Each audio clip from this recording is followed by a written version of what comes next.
Hello, so today I wanted to give a conceptual understanding behind differential expression analysis with RNA-seq data using the algorithm DESeq2.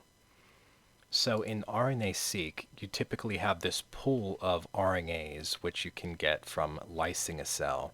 And typically in the pipeline, you fragment them into shorter fragments because the sequencing technology cannot sequence the whole RNA. You can only take it in bite-sized pieces. Now, because RNA is very reactive and unstable, you need to reverse transcribe it into DNA, which is way more stable. And these cDNA chunks you can send off to your sequencer and have them read and turned into reads, which is the actual data or the bioinformatics data that you can extrapolate your gene expression with. Now, determining where the reads come from or where their loci are is called mapping or alignment, and basic pipeline packages for this are STAR or HiSat2. Now, specifically for differential expression analysis, it involves normalization of these raw counts, which are output from RSEM or the whole RNA-seq pipeline. And you need to account for sequencing depth and a compositional bias before comparing the groups statistically. Sequencing depth is the amount of coverage you have over an area. So if you only went over the entire transcriptome once, that's 1x coverage. Typically, you want to go over it 30 times just so you're sure that you have all of the appropriate areas covered in your sequencing. RNA-seq also contains several sources of variance in the data, which is error or some randomization behind your results. So sampling errors, you can have millions of reads from a RNA-seq run, but only a small fraction of the RNAs come from your library. If you think about it, if you're doing bulk RNA-seq and you take only a sample of the RNAs, you could be missing out on some lowly expressed RNAs that are only present as like 1 or 2 transcripts that could not be in your sample. There's also technical errors, so how you prepare your library and your sequencing procedure can all have technical errors, which can accrue the longer your pipeline is. And there's also biological errors. Systems are very sensitive to perturbation, and this can have a negative impact on the accuracy of your counts. So really, when you design an RNA-seq experiment, you need to have higher depth, so about 30 times, more replicates. So typically you want to have 3 technical replicates per condition, and you want to pay for the longer reads to increase your validity. If you have very short reads, then there's a higher probability that it can match anywhere on the genome. If you have a very long read, it's less likely to match somewhere random. It's going to match at its actual loci where it's supposed to. So it's more accurate. There's less random chance that it'll be attributed to a random genes. So statistically, multiple replicates are necessary to have enough power to form these valid inferences. So in the actual mapping, the process is a Poisson process, and it's under the assumption that read alignments are independent and successful mapping a read to a locus is a rare event over a fixed interval. So really, it's approximating this negative influence of mapping. If you think about it, there's 60,000 genes, and whenever you try to find where one read is, you have like a 1 in 60,000 chance, or even greater than that. It's very unlikely. So it's a very pessimistic model. So once you actually find the site, that's your success. And in thinking about RNA-seq, your raw counts is actually the rate of mapping or the expected frequency of successful maps. And what that means is that what I have at the bottom, raw read counts do not represent absolute measurements of RNA abundance. For instance, if you open up a raw count file and see this gene has this number of counts, that does not mean that there are that many RNAs in the sample. That means that relative to the whole sample, this was expressed at this rate. And you can compare intersample. So, for instance, they reflect the relative rate of how frequently the reads were mapped to a region. Meaning, if I have one gene that has one count and another that has 10, it's a 10 to 1 ratio. So one is 10 times higher expressed than another. It's expressed at 10 times the rate. So the Poisson process is experimentally limited due to the variance/dispersion of read counts being larger than what the Poisson distribution can account for. So over dispersion, because these are biological systems and the Poisson distribution's mean is equal to its variance. So it's kind of fixed and limited. As you can see, as mean gene expression increases, the variance does not increase in the linear fashion. The Poisson model predicts it increases a little bit higher, faster, and you need a better model that allows you to tune for this changing variance. And that is the negative binomial distribution. It is a Poisson distribution, but it just has a variance parameter so that you can tune it to fit your changing variance.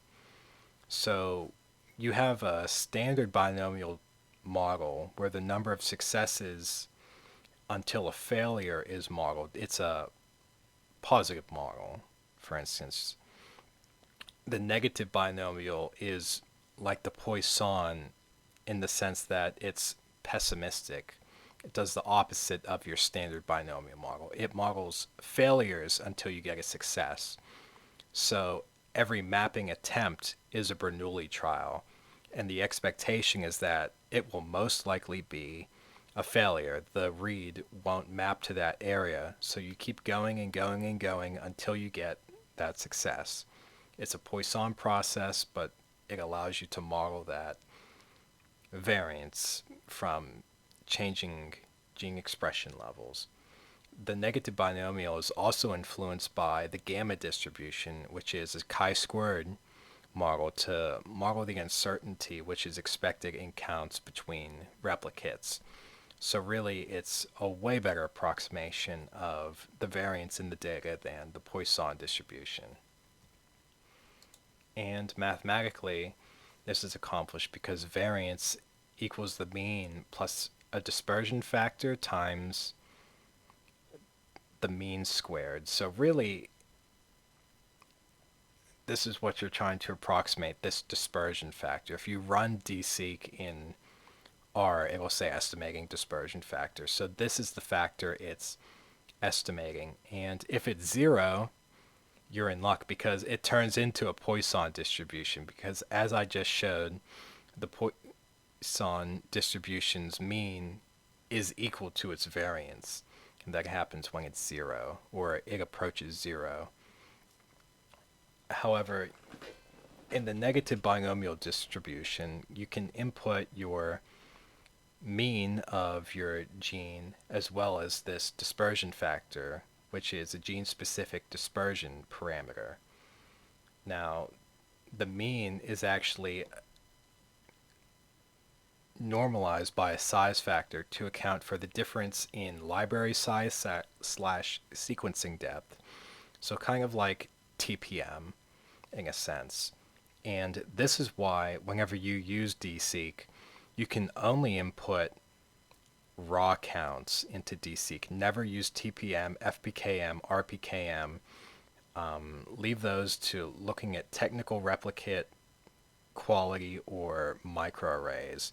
Because if you put anything except raw counts into DESeq, you're normalizing a normalization, and you're not going to be able to approximate this size factor or this scale factor correctly, and you won't be able to approximate dispersion correctly, and this will lead to type 1 and type 2 error, or more false positives and false negatives. So from this distribution, then, you are able to get a general linear model to find your log2 fold change, this beta term, and it is modeled from your input matrix for each gene. So now you can extrapolate where in its fold change it's sitting, how many times this gene is being overexpressed or underexpressed, and that's how you extrapolate it. So I'm just going to kind of fly through the math here, how the process actually works. So estimating these size factors is, first, it computes a geometric mean for each gene across the samples, and it finds this ratio of raw counts to the geometric mean for each gene. And the common size factor is actually the median of these ratios. So now we have everything normalized to the same scale. So now they're comparable in terms of their new value here. They're scaled. Now we also need to estimate their dispersion or their variance. So how we do that is we pull genes with similar expression because they have similar variance. It's the assumption that increases the statistical power without increasing the replicates. See, even if you have 3 technical replicates for each condition, it's really a sample size of 3. You can't do a t-test with that because it doesn't fit the central limit theorem. What you need to do is pull them. You can increase your sample size that way and increase your power. And this also uses a maximum likelihood estimate. This is a machine learning algorithm, which, driven by the actual count value, so the actual data from the replicates, it assesses what is most likely the dispersion. It's estimating this gene-wise. And once you have your estimate, which is your maximum likelihood, so what is the biggest the dispersion can possibly be, you fit it to a curve. Raw dispersion estimates are not scaled because they're from the raw data. So this helps produce reasonable estimates. Once you fit dispersion estimates to a curve, then you can find a reasonable trend of dispersion. This is actually a good quality control curve to look at. As we'll see in the next slide, gene-wise dispersion estimates can still be too big and unstable.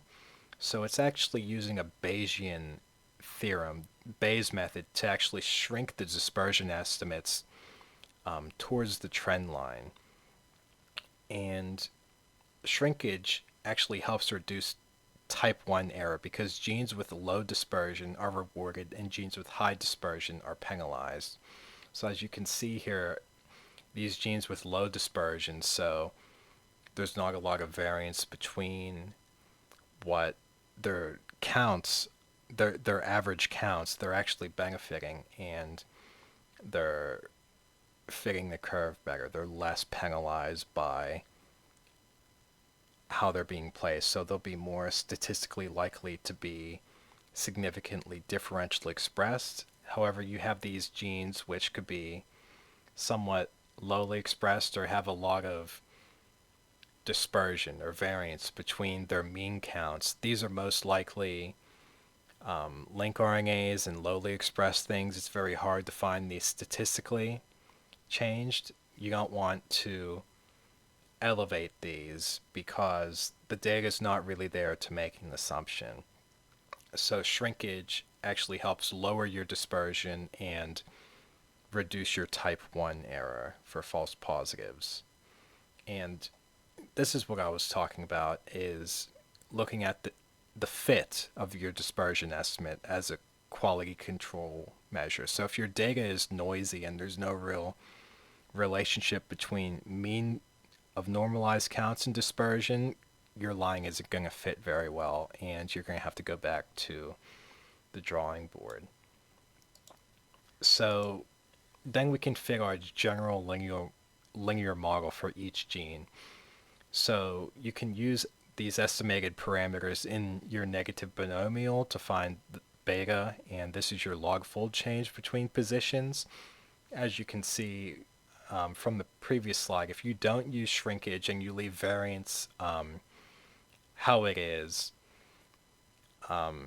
you have a very large root mean square error, which means that your predicted value and your expected value are not really concordant. However, if you do have shrinkage, your RMSE is very low and your expected and observed values tend to correlate, as you can see from this graph. It's way more accurate. And furthermore, you can get p-values for these log two-fold change by using a walled test, which essentially fits the log two-fold change onto a standard normal curve, and however they place on the standard normal curve, you can infer your p-value. So if it's significantly far from zero, like greater than 1.96, that'll have a p-value of 0.05, and further on is smaller. And from this, you can use the Benjamini-Hochberg procedure to correct them for the false discovery rate. Essentially, if you have a lot of significant p-values, you're making sure that within those significance p-values, there's no values which are false discoveries, just by nature of p-value hacking in that sense. So I hope this video was informative and you can learn something about the conceptual backing behind differential expression analysis using DESeq for RNAseq data. Thank you.